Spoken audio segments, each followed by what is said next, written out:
কবিতাৰ শিৰোনাম পথাৰ। কবি ৰাম গগৈ।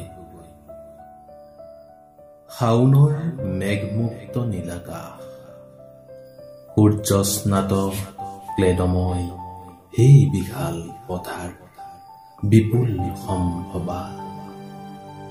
নাঙলৰ শিৰোলোত সোণফলা মাটিৰ কামনা, ঘৰমাক্ত দেহ আৰু দেহাতীত সৃষ্টিৰ চেতনা। কপালৰ ঘাম লাগি সেউজীয়া পৃথিৱী আমাৰ, তুমি প্ৰাণময় মোহময় জীৱন মালিকা। পথাৰ তোমাৰো স্বীকৃতি আছে, তুমি কোনোবা আদিতম মানুহৰ সংগ্ৰামৰ ইতিহাস আৰু সভ্যতাৰ স্তৰে স্তৰে একোটা নিৰ্ণয় সূত্ৰ। মৃত ম্লান কৃষকৰ সাধনা কঠোৰ, নিৰন্ন বিমৰ্ষ আৰু ক্লান্ত।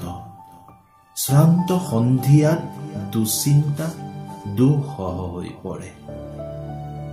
মহাজনী অৰ্থনীতি, দৈনন্দিন লাভ আৰু ক্ষতিৰ গণনা।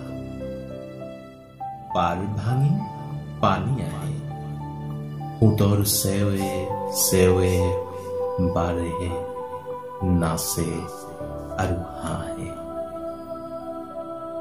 ক্ৰূৰ স্পৰ্শ, ফেনিল উত্তাল তৰংগৰাজি বুকুৰ সেউজী সপোনটোকে কাঢ়ি লৈ যায়।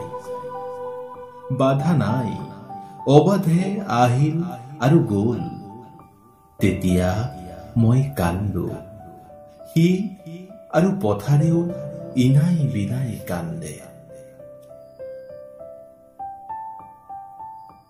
বিচিত্ৰ অভিব্যক্তি, সন্মিলিত কৃষকৰ সমস্বৰ দৃঢ় কণ্ঠ। বিননিত বিদ্ৰোহৰ জাগৰণ আহে, অভ্যুদয় প্ৰভাতী চেতনা। অগ্নিদীক্ষা দ্ৰুত অভিযান, অবিৰাম অধিকাৰ। সংগ্ৰামৰ পথাৰত শ্ৰমজীৱী মানুহৰ তেজ ৰঙা ইতিহাস লিখা হয়।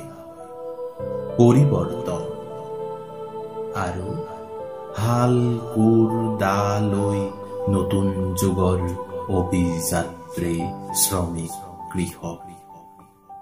পলাতক উদ্দাস্তু মহাজন পুঁজিপতি সমস্ত শোষক। বানপানী পাৰ ভাঙি আৰু আহিব নোৱাৰে। সেউজীয়া প্ৰাণৰ পথাৰ সোণালী ৰূপালী হয়, বাকৰিত সোণগুটি লাগে নতুন আৰু নতুন।